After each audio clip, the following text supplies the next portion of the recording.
It is always a pleasure to be joined by UFC heavyweight contender, actor, football player. What else, Ciryl? What am I missing?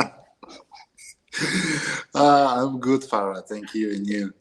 I'm doing good. So are you filming a Netflix series right now, La Cage? Is that correct? That's correct. That's correct. This is a new series of my brother Frank Gastambide, and we are in. So how did that happen? And what is the show about? So tell me first, how did that come about? And what is the show about? Very simple. It's about the MMA, and this is a really nice story around the MMA. What is the MMA, and around the guy.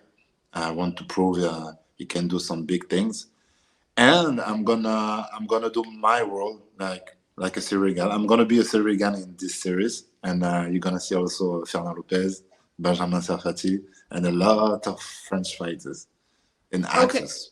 Yeah. Okay, so you're Ciryl in the show. You're yourself. Yeah. You're not playing a role. No, no, no. So it will be easy. So are you gonna have to do any, are we gonna see action scenes and Oh stuff yeah, outside of of fight? Yeah, course. yeah, yeah. A little bit, yeah, a little bit. But I can't say some stuff. You see, When but can, yeah. it will be huge. Yeah, I mean, when is it gonna come out? I'm not sure, but next year's. But when exactly? Maybe. I don't know. I'm not sure. I'm not sure. But you're in the middle of filming. Are you done filming or are you still filming? Uh, we are on the beginning. Okay. Yeah, more in the beginning. In the beginning. So are you like throughout the whole show, or do you have like one part in one particular episode, or is this like, are you like a main character in the show? No, I'm gonna have some apparition during. I don't know exactly how it's gonna be, but yeah, you're gonna see me a few times in the Okay. series. Yeah, a few times. Yeah, yeah, maybe 3 times, something like that, maybe 4. And is this gonna be the start of a Hollywood career for Ciryl Gane, or is this a one-time Yeah, thing? maybe. Why not? Why not? It will be a pleasure. I like that, and why not? After the MMA, after my career of MMA, why not? Yeah, why not? Mm. And of course, you have a fight booked against Serghei Spivac, main event UFC Paris, September Uh, 2nd. I mean, of course, when the UFC are coming back to Paris, I'm assuming you're the first person they call. But for you, when you hear UFC coming back to Paris, do you say, yes, yes, of I want to be on? Yeah. course. Yes, of course, because the UFC proposed me some this fight before September. I say yes, of course, because I was really hungry. I was really hungry about the fight from March, and so I say yes, yes, yes, yes. But after that, he came back and he said, "Yeah, we're gonna wait a little bit, and we're gonna do that in September because we want you in September." And I say yes, of course. I want to be the part of this day, of course. Which event did they? So it was Spivak from the beginning, but which date did they want you to fight? He proposed me for in Canada Okay. in June or July. Yeah, June. Yeah, June. June. Yeah. Yeah. Okay, well, yeah, it makes sense. So at that point, you knew that the UFC was going back to Paris in September, so you just, waited. Yes, exactly. And this is a good idea. Yeah, I think so. Injury free, and we take the time to do a big camp, and we are happy for that. Why, if you would have fought in June, were there things you were dealing with, physically, injuries, stuff like that? No, because the fight was not Yeah. too doesn't hurt me too much. So I was, and I came back directly to the gym. So I stay in the rush. I stay in activity. So I was ready also for June or July for any date. But to stay injury free and to be present for September, I think this is a better idea. Okay, and let's talk about that last one. I know you were very disappointed. Did anything kind of surprise you with Jones? Because everyone didn't know what to expect from him at a heavyweight. They didn't know physically how he was going to be. Did anything surprise you with his strength or anything like that? No, like I said before this fight, I knew already Jon Jones is an athlete. He's an athlete like me, and I know he did a lot of sports. Me too. He's not only just physical, but in his brain, everything is ready for be a good athlete and physically also. And I knew already he's going to be ready for this fight. And he trained a lot during 3 years. So yes, I was not surprised about that. No. And when I spoke to Hannoun, he expected Jon Jones's plan A to be wrestling. So I'm assuming this is what you guys were expecting out of it. So what do you feel like went wrong? I think I don't know why exactly, but Fernando Lopez had exactly the same feeling. He was outside, of course, but he was really close to me, and he saw me. There's something special. I don't know. Just after my kick in this court, I don't know why exactly. Something was different. The atmosphere. I don't know why exactly, but I can't manage my distance very well during some moment, and I did a mistake. I was really. I don't know why exactly, but yeah, it wasn't possible to manage the distance, and I did some stuff to break this atmosphere, and I did a mistake at this moment. And maybe he knew already I'm going to do this mistake, and he take his opportunity, and he did very well. When you say mistake, are you talking about the kick you threw, or what exactly do you mean? Because I was so my left hand. I landed my left hand. It was just only the jab uppercut. I remember because during all the camp, Fernando Lopez told me just every time we started the training, jab uppercut. No big hand, just jab uppercut. What I did, big hand, big mistake. And it took the opportunity and when people say, because people know you're a very good fighter, but people were analyzing, they were saying, maybe the moment was too big for Ciryl because they heard you show respect to Jon Jones before the fight, and this was their analysis. What's your opinion on people saying that this moment was too big for you? Because you've been in big fights, yeah. Yes, maybe this is a possibility. I'm not like no, but what is strange is because during the waiting, during the media day, during all the week, I was really comfortable front to this guy. So that's why if I was afraid or some stuff like that, maybe this is started at the beginning of the week, but it was not. It was not that. So that's why it's a little bit strange. When I walked to the cage, I was okay. When I started the fight, I was okay. So we don't know exactly. We don't know exactly. So in there, like it felt like any other fight when you were about to start to fight him. What did you say, sorry? I said when you were in the cage about to start the fight, it felt exactly the same like every other fight. When I started the fight, yes, of course. Yes, of course. The feeling was good. I was happy to be there. I want to prove I'm a huge fighter. And you don't know. Sometimes it's not your day, and you fucked up. You fucked. That's it. And I know the fight didn't go too long, but on the feet especially. But in those few seconds, did you feel anything from his striking? Because Daniel Cormier, when he analyzed, he said Jon Jones looked slower. In your opinion, striking with him, were you able to analyze anything from stand up with him? Yes, no, it was not fast. It was not fast. But maybe it was not fast. I was not good too. Like I didn't manage my distance. I was not good. But I remember, no, it was not fast. It was not a fast. You don't have a fast hand. You don't have a fast hand. You have a power. He had a power at this moment. I remember because he touched me. I don't remember where exactly, but he landed some punch with power, but not fast. No. So if you were to fight him again, what would you do differently? I'm gonna listen and I'm gonna applicate exactly the game plan. At first, it just started, and to be here, to be aware this is the first time, this feeling, it was my first time.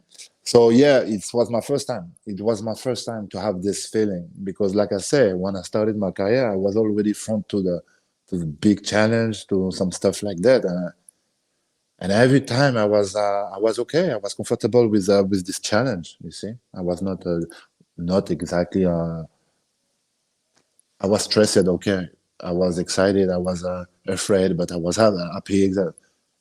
But I was in. I was aware. I was okay. I was here. Concentration. I was focused. And this feeling, it was my first time. So why exactly? I don't know exactly why.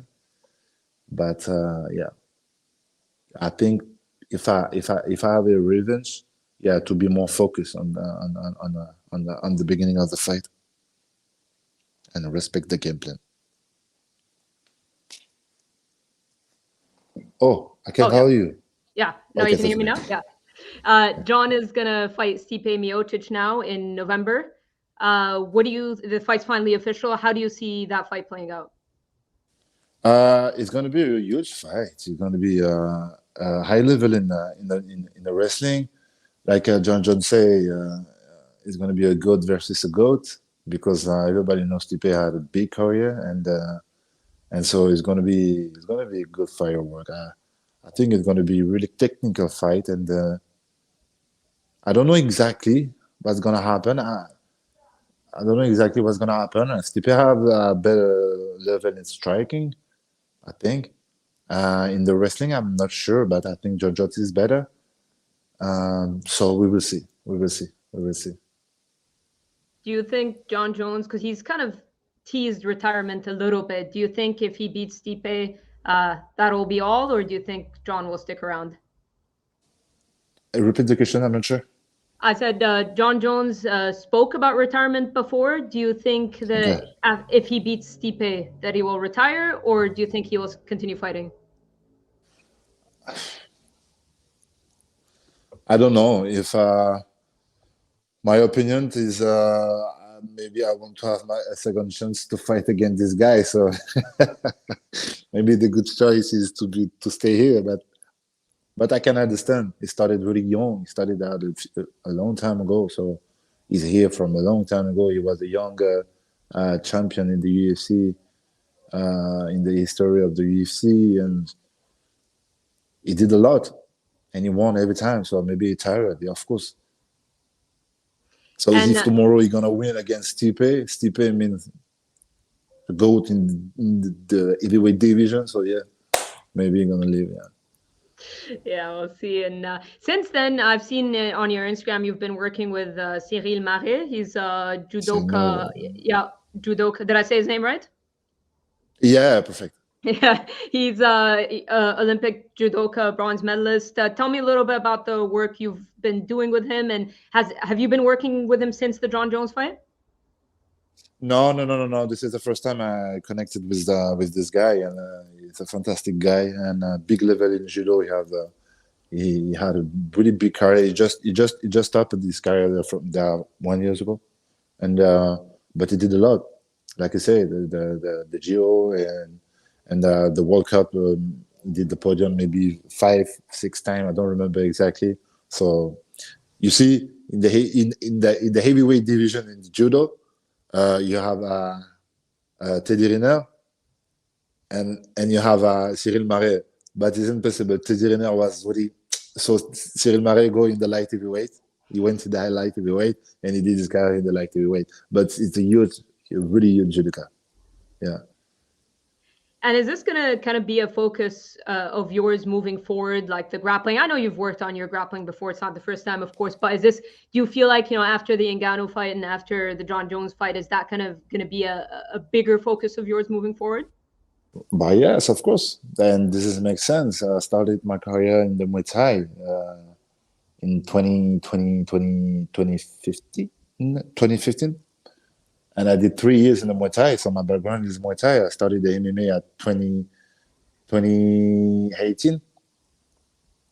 And I was in the rush all the time.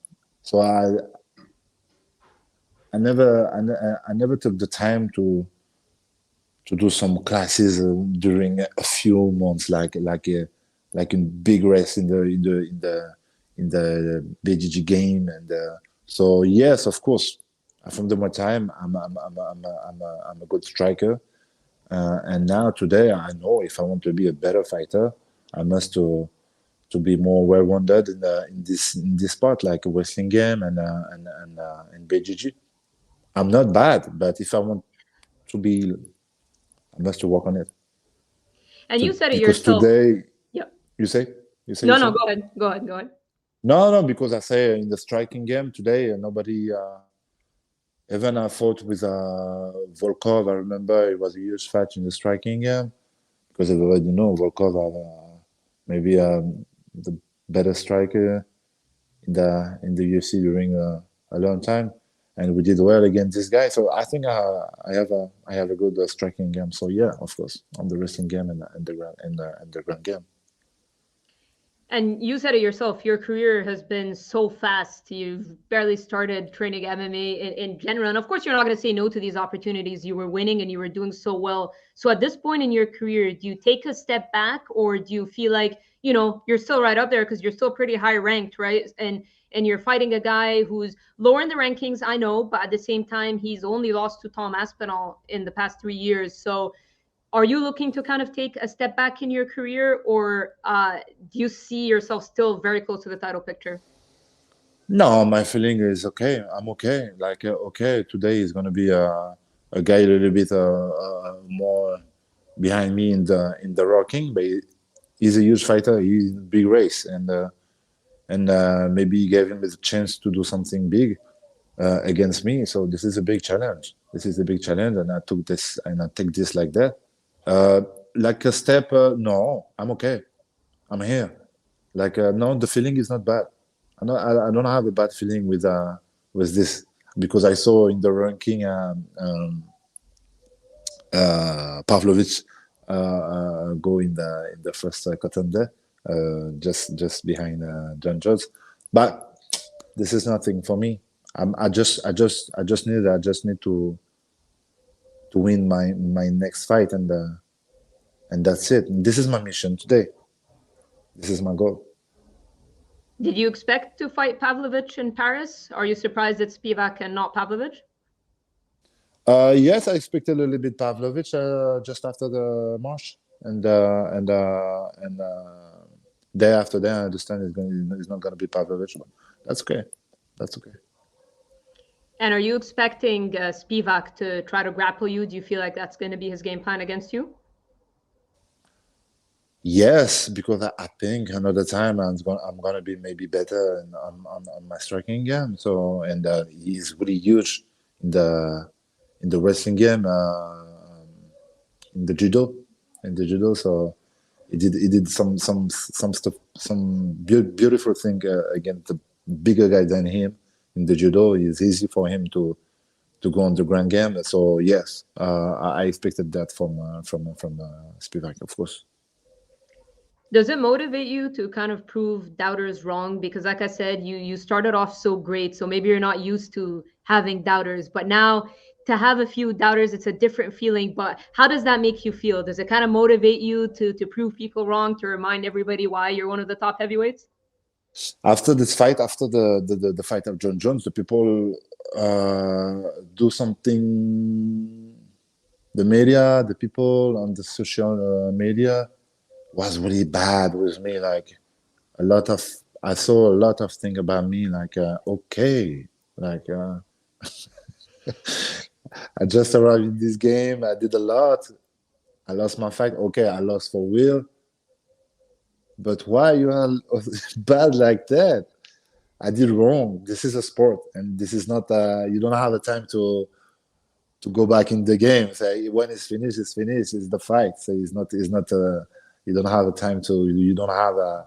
You don't have a 90 minutes like a soccer to do something better to. But it's like that. It's the present moment, and every time it's like that. The people judge you at the present moment. At this moment, I did really wrong. I know. I was really disappointed, and some people also around me too. So and the fan also. So I can understand. But to be bad like that, to be not focused on, okay, this guy stay young in his career. He just arrived in the MMA. Before that, he was in the basketball and soccer. It's not like every fighter I fought against. Before the MMA, he was maybe in the judo, in the wrestling, in kickboxing, in the boxing, everywhere. Not soccer, not. So that's why me, I know, I'm aware about that. So I know my career is not finished, and I got a lot of space to improve, you know. And so that's why I don't have a bad feeling, and this is motivating me to be better because I know I'm the beginning. I'm not finished. So my feeling is okay. Yeah, I mean, unlike others, you're kind of learning on the job, right? Like what were you, 3-0 when you entered the UFC? Yes, exactly. But the UFC came at two. It came You at were two, 2 and we 0. yeah 2-0, and we said to the UFC because the Russian with TKO in Canada was really perfect, and so we would like to do some another fight for this league, and we did it. And so yeah, yes, everything was really fast in my career. So now I'm gonna take my time to do some good things. Yeah, and before I let you go, Cyril, and I appreciate your time, another fight that was made official, Francis Ngannou, Tyson Fury, boxing match. First of all, surprised that it's even happening, and then second of all, how do you think it goes? This is surprised me, yes and no, because today Tyson Fury is on the prove a lot. He prove a lot on his career, so you don't need to prove anything. So you want to do some exhibition, and so this is makes sense to do that to do this with Francis because Francis called out a lot of time Tyson Fury, and yes, because also because Francis is the baddest man in this planet. Like, it's gonna be a huge fight. Uh, but of course, I think Tyson Fury is better on this game. It will be different in the MMA, but this is the boxing is a part of Tyson Fury. So yes, I see Tyson Fury winning this game, but we never know. Why did you do that with Baddest Man on the Planet? What's the question? Pourquoi tu as fait ça when Why? you said No, Baddest Man? why? Because I saw Tyson Fury told. I saw on the social media who Tyson Fury tweet on Twitter, Yeah. and he said who is the baddest guy in this planet. Okay. No, because everybody know he's really dangerous. Francis Ngannou is a monster, and he's very dangerous with his hands. So Tyson Fury also. So we will see. Because a lot of people are saying, Ngannou has zero chance. So you're not looking at it like that. When people analyze, because they say it's boxing, it's Tyson Fury's world. You don't see that Ngannou has zero chance like everybody else. Zero? No, that's not true. That's not true. Because everybody know he's a monster. He's an animal, and everybody he touch, he go down. So everything is possible. We know Tyson Fury is not easy to touch this guy. It's really not easy to touch this guy, but everything is possible. We never know. If he underestimate this guy, maybe he's gonna be surprised about the power. But no, we will see. We never know. It's really hard. It's really hard to know what exactly is gonna happen. But it's gonna be interesting. It's gonna be interesting. What about him signing with PFL, him getting equity, ownership, all of that stuff? What did you think of him going to PFL? I think he's on this hand of his career. Francis Ngannou, he looked just a little bit like that. So that's really smart about him. This is really smart to for the after career to prepare this, and I think he did very well. I think he did very well. Before you go, if you have a message, and look right at the camera, if you have a message kind of like for your doubters, or what fans can expect from you in Paris, so what do you want to say to them? I'm gonna say I'm gonna do my best like every time, and and I hope this September gonna be huge, like the next one, like the last one. Oh, tu es très gentil, Ciryl. I was expecting some Yeah. like. I've got to kick some ass. Like, you want that? I'm not like that. I'm I know sorry, you. guys. I'm staying myself. All right, Ciryl. I appreciate you doing this. Thank you so much. I know how busy you are, so merci beaucoup. And I know I said this No, last year. pleasure. I said see you in Paris. I had some issues with my visa, malheureusement, but this time I will be there, so I'll see you there. Cool. Cool, cool, cool, cool.